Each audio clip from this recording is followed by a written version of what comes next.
Welcome to the Vantage HR Influencers Podcast. This podcast is sponsored by Vantage Circle, the simple and AI-powered rewards and recognition platform for employee engagement.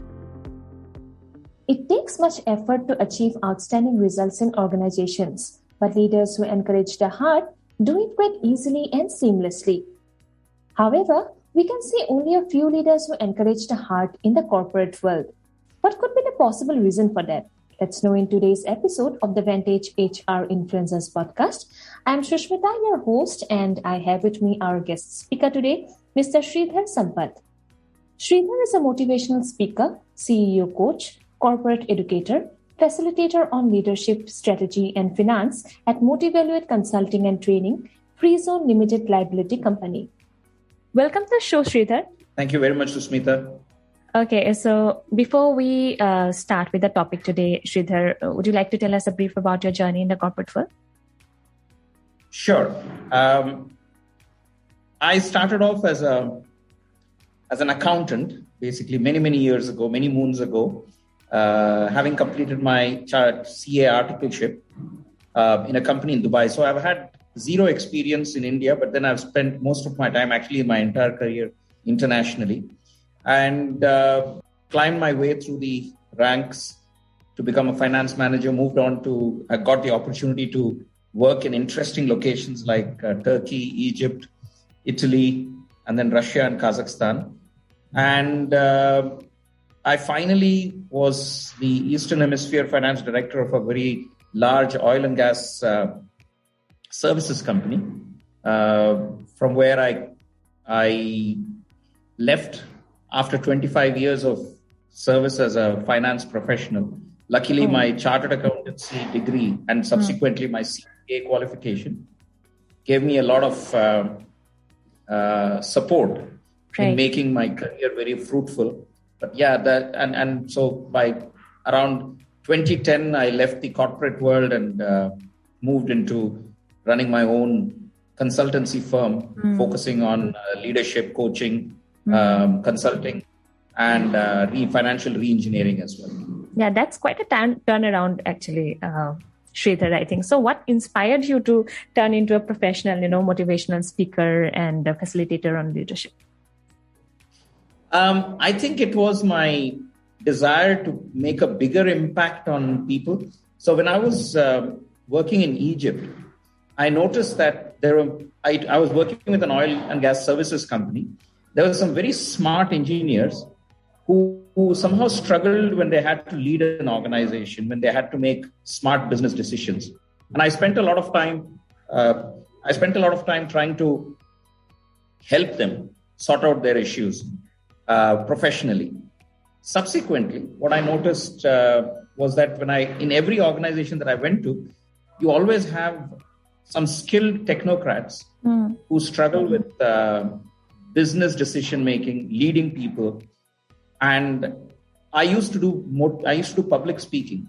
So it struck me that there's probably space to reach out to many more people, inspire them into building their skills on leading people, building their skills on making smarter business decisions. For example, in 2008, when I decided to start my business, we had the global financial crisis. And one of the things that I realized was that a lot of those decisions were avoidable decisions. And I said, what could the world have been if those decisions made by some very smart people were actually better decisions? And so a whole series of events motivated me to get into what I was doing. But probably the biggest reason for me was my dad, who was a brilliant engineer, had started a business many years ago. Okay. Unfortunately for us, the business did not do well, and it wasn't because my dad was not an intelligent man. He was a very intelligent man. What we probably lacked, and this is something that you connect the dots looking backwards. I felt that if only we knew business leadership better, we would have probably succeeded, and that's what motivated me to get into motivational speaking, leading, facilitating programs on leadership, on business. Wow, that's really nice, real life experience, and that turned you into something. I believe you are motivating thousands of people now, right? So, Sridhar, coming to the core of the topic today, first of all, we would like to know what are the qualities that you think that great leaders should possess and exhibit? I'm going to now base my conversation around this on some seminal research that has been done by two great authors, Jim Kouzes and Barry Posner, who wrote the book The Leadership Challenge. 35 years of research, continuous, ongoing research has proven that most of us look at our leaders and look forward to them possessing 4 characteristics. The first is honesty. Most of us want our leaders to be honest. We want our leaders to be forward-looking, as in not static and not just focused on what is being done today, but looking into the future and seeing how the world is going to change. We want our leaders to be inspirational and inspire us into achieving greater things. And finally, we definitely want our leaders to be competent as leaders, to be able to build other leaders and take them forward. Right. Consistently across the last 35 years, research after research, poll after poll has demonstrated that if there are 4 qualities that we all want our leaders to possess, are these 4. And it's surprising how these 4 have consistently been on the top of that research, regardless of financial crises, wars, pandemics. In every situation, consistently, people are looking for these qualities. Right. So, are these qualities the ones who makes an exemplary leader? Well, now, when you come to becoming an exemplary leader, that requires a certain set of consistent practices that each one should do. These 4 qualities are the basic minimum that we expect in leaders. When it comes to being an exemplary leader, it requires each one of us, and each one of us is a leader. The basic premise is that each one of us is a leader. However, some are good leaders, some are great leaders. And the difference between a good leader and an exemplary leader is somebody who puts leadership practices into deliberate practice daily, consistently, not waking up one morning and saying, I want to be a leader today, and then forgetting about it for about 2 months, and then waking up on the 61st day saying that, okay, I choose to be a leader today. No, it has got to be something that you do every day. And those practices are actually very simple, but at the same time, they're not simplistic. They are definitely a challenge to practice. But those leaders who practice those behaviors on a regular, daily basis stand out to be exemplary leaders. For example, we all know Gandhiji was a great leader. And the moment you talk about Gandhiji, the two aspects that he consistently spoke about, truth and nonviolence, stand out. He not only spoke about it, he practiced it. Right. He was criticized for it, and he was also lauded for it. But it became clear that those are aspects that he holds true to himself. So you look at any exemplary leader, you will notice that they consistently practice certain behaviors that become their hallmark. So it's more about practice rather than what you have. We are all born leaders. The question is, do we practice our behaviors, what we speak about often enough so that people can actually see it within us and then distinguish us from the other leaders who are also there? Yeah, so basically it's a commitment that every leader should have. Absolutely. Yeah, and in fact, leadership research consistently shows that leadership is an aspiration and a choice. So we need to aspire to be a leader, meaning we need to be willing to stretch ourselves to be a leader. At the same time, we need to make a choice as well on a daily basis. We wake up every morning, we have a choice to make. Do I want to be a leader or do I not want to be a leader? Right. And this is true regardless of which profession, which industry, where you are in your stage in life. It applies to all of us equally. So while committing to exemplary leadership, it does save a lot of time and it saves a lot of energy and, the workplace frustration, and it makes the entire workplace a healthy one, isn't it? Yes, it does. But But you're right. It is, you actually walk in every day with coveralls, ready to go to work on your leadership. And it takes a lot of hard work. It takes a lot of commitment. It takes a lot of strong, decisive choices. But most importantly, it is about practicing it on a daily basis. Take any great sportsman. He or she, as a sports person, is great because they practiced it every day, because they sweated it. They made sure that every little step, stroke, or jump was practiced and perfected. It is the same with leadership. So it requires a lot of sweat. Right. Exactly.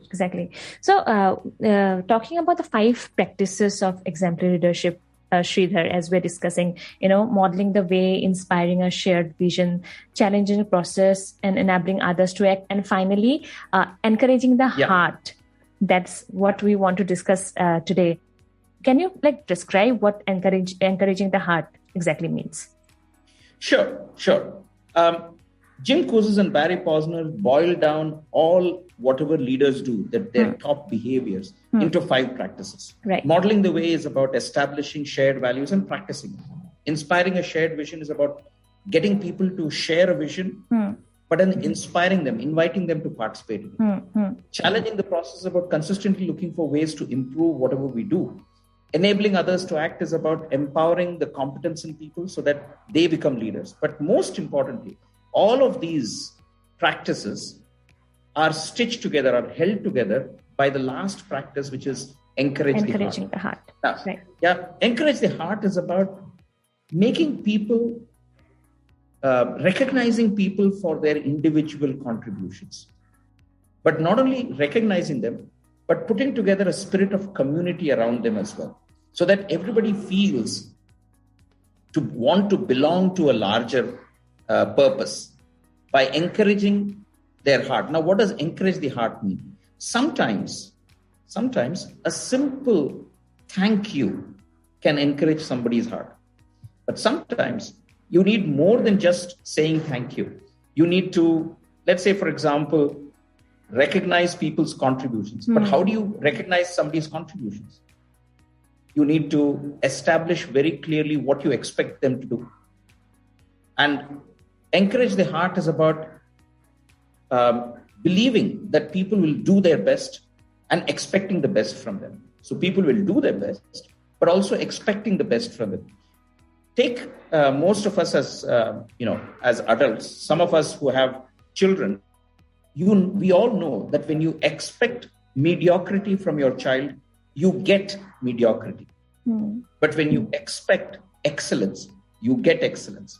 At the same time, when you expect excellence, but you do not encourage and recognize excellence, but you recognize mediocrity, or you encourage mediocrity, even though you expect excellence, you will not get it because you're encouraging mediocrity. So it's very important to align your expectation, that means expect the best, but also recognize the hard work that goes behind it. Now, in order to get that excellence, it's very important to give regular feedback. The question is, do leaders give feedback? Yes, many leaders do. But do they do it really well? As in, is their feedback uplifting, or is their feedback making people powerless? You will notice that wherever mediocrity prevails, it's most likely because the leader does not encourage the heart, or where he or she encourages the heart, there is a sense of making people feel powerless rather than powerful. And encouraging the heart is about celebrating the values that we hold dear, celebrating our victories, but making people feel amazing about it so that they continue to do what they have to do. Right. And finally,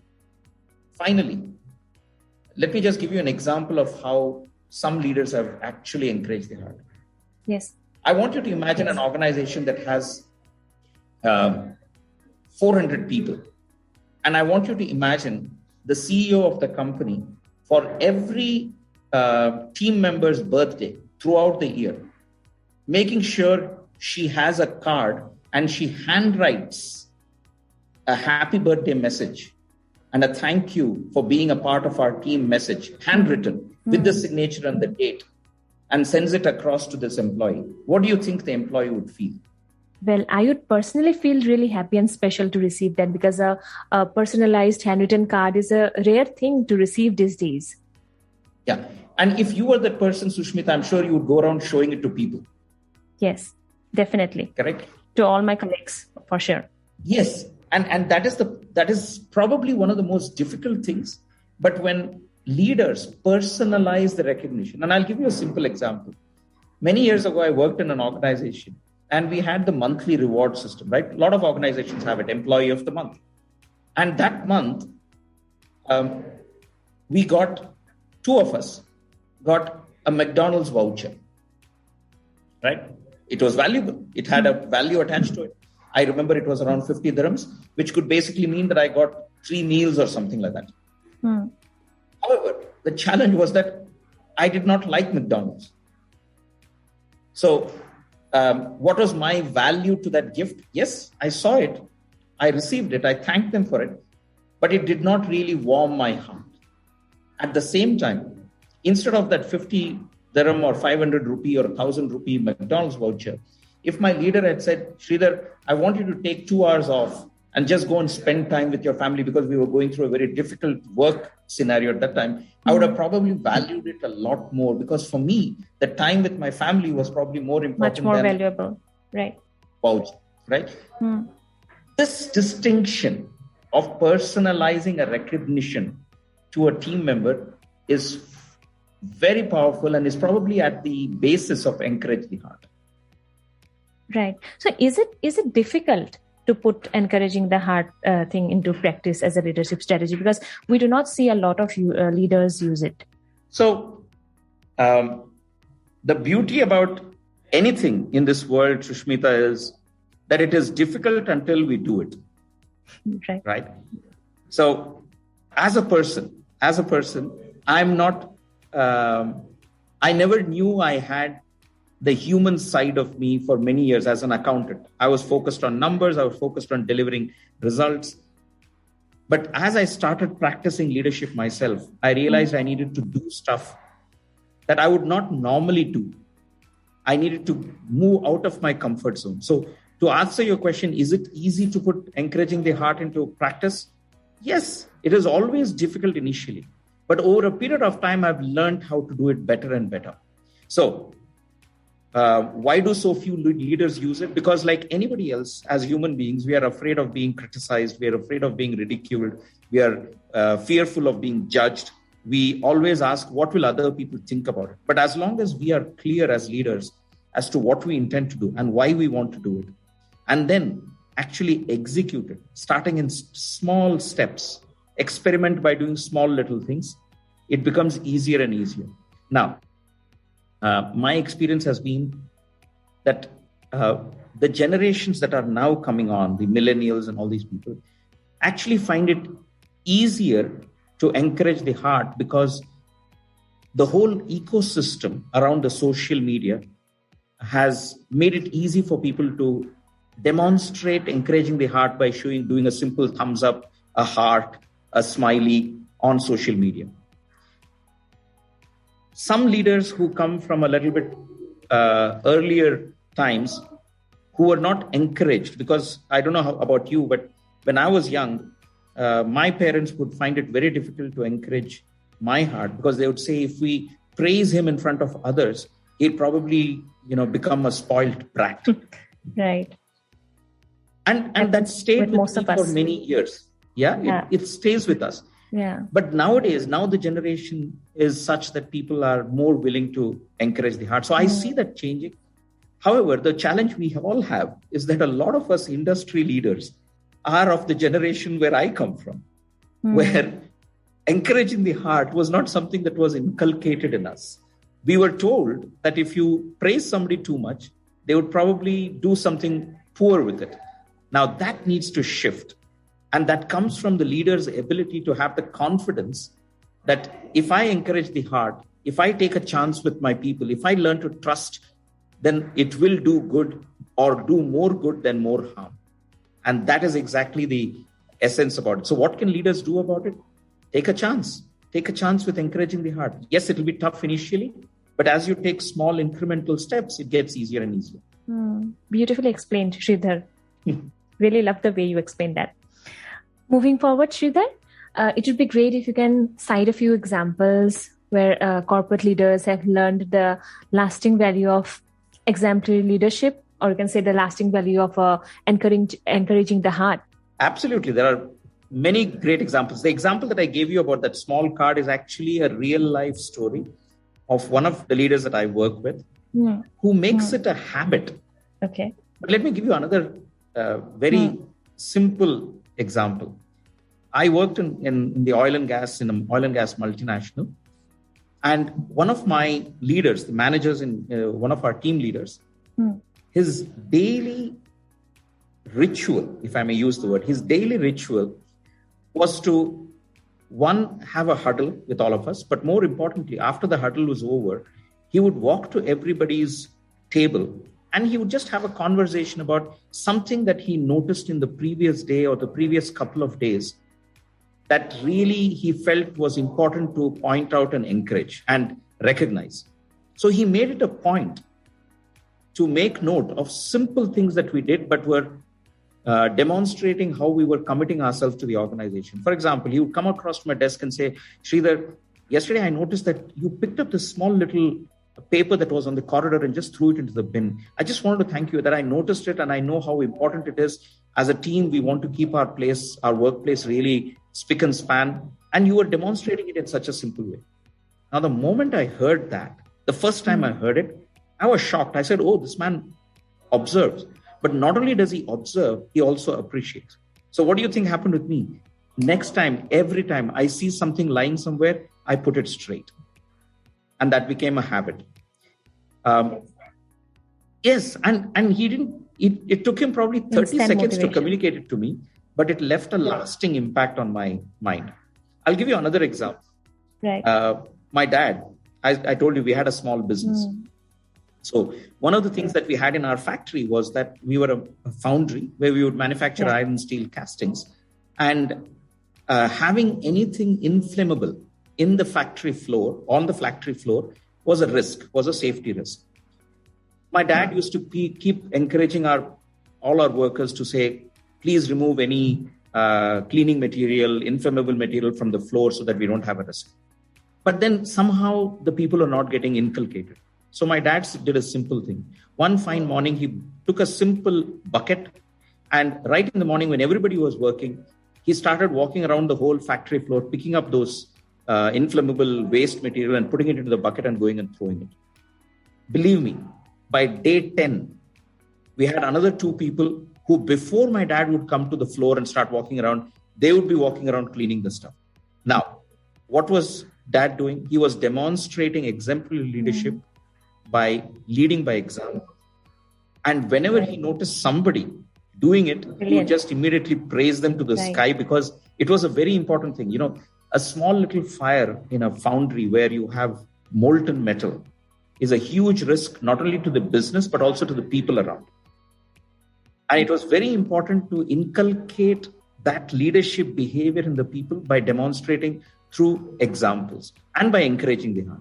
So a combination of leading by example, encouraging the heart. Within a space of, I think, 1 month, my dad didn't need to go around. He would still go around. He would still take the bucket. But now he would carry the bucket and when he comes back, he would just turn around and say, guys, I'm so happy. The bucket is empty. Yeah. So instead of searching for exemplary leaders all around, I think we ourselves can be great leaders, exemplary leaders in our daily lives. Isn't it? Absolutely. Yeah. Absolutely.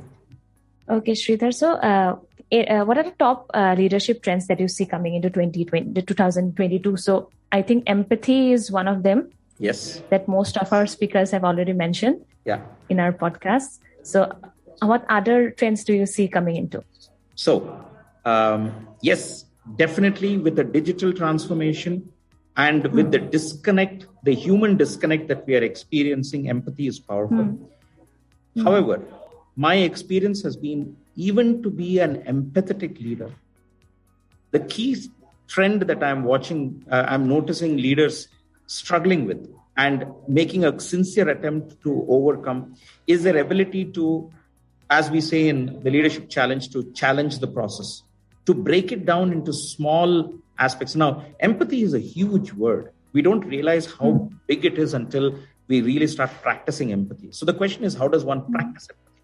You need to break it down. So challenging the process, taking risks, especially in a digital world. So empathy is one.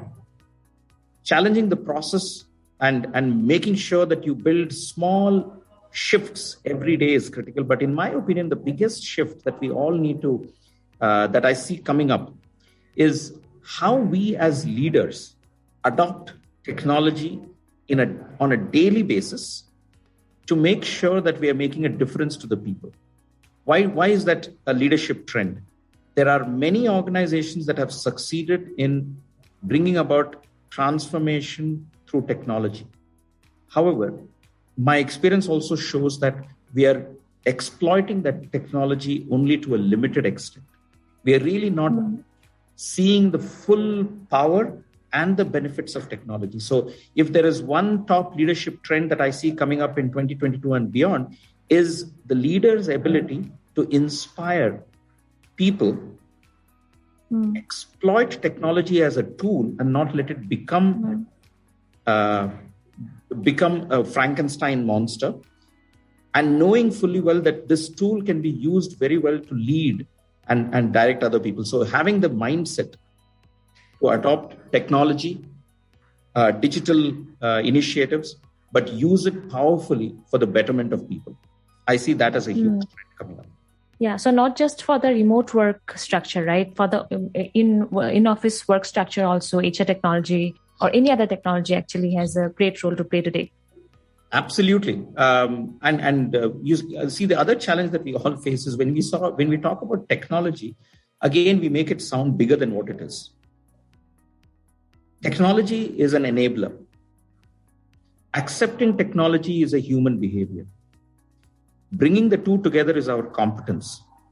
And the moment we are in a position to bring ourselves to see technology for what it is as an enabler and exploit it, we can actually drive organizational capability, core competency to a much higher level than letting people resist it. So if one thing that leaders need to do well is to empathetically support the teams to adopt and adapt to technology as an enabler for the future, we will see a huge transformation. Okay, brilliant, Shridhar. So any HR resource that you want to suggest to our listeners, any book or any podcast maybe? So one is obviously the podcast that you guys are doing a great job with. Thank you so much. Yes, it's an amazing, I've been listening into those podcasts. There are many other tools. We now live in a world where information is available at our fingertips. So there are many resources online. What I would like to recommend is I do not want to specifically mention any resource, but what I would like listeners to take note of is that remember that sometimes less is more. So focusing on one thing, listening to that resource. For example, let us say you want to develop, we're talking to HR people and you want to develop your people skills. Focusing on one particular resource area, library, if I may use that word, listening to everything that is there in it, and then expanding your knowledge. I have a coach who basically tells me this. He says, Sridhar, I would rather have you inch wide and a mile deep than a mile wide and an inch deep. Very important to keep that in mind, because we have a lot of people who know a lot of things who know a lot of stuff about a lot of things, but we have very few people who know a lot of things about one thing. Yeah. Yeah, great. Okay, so what would be your end note to our listeners, Sridhar? End note is very simple. Lead from the front, build your leadership skills, Because as I like to say, Jim Kuzu says this very nicely, the legacy you leave is the life you lead. The legacy you leave is the life you lead. So if you were to lead a life of leadership, you live it every day, the legacy that you leave is also be fantastic. And it doesn't matter where you are in life, which position, what part of the hierarchy, whether you're a homemaker or a professional, you have the capability. Each one of us has the capability to make a huge difference, but it all depends on the life we lead. And if we have that, if we define that very clearly, the legacy that we leave will also be lasting. Okay. So how can our listeners reach out to you, Shridhar? Simple. I'm on LinkedIn. So the Motivaluator. So if you search for the Motivaluator, THEMOTIVALUATOR, Motivaluator, you should be able to reach me on LinkedIn. If you were to look for me on Google, then you have shridharsampath.com. You can reach out to me. I think the best place to reach out to me is on LinkedIn. And I generally respond very quickly on that. Okay. Thank you so much for the conversation, Shridhar. It was great talking to you. And once again, thanks for joining me in the Vantage HR Influencers podcast. Thank you so much, Susmita. Have a great day. Thanks for listening to the Vantage HR Influencers podcast. Please do subscribe to Vantage HR Influencers podcast on Apple Podcast, Spotify, and our YouTube channel for new episodes.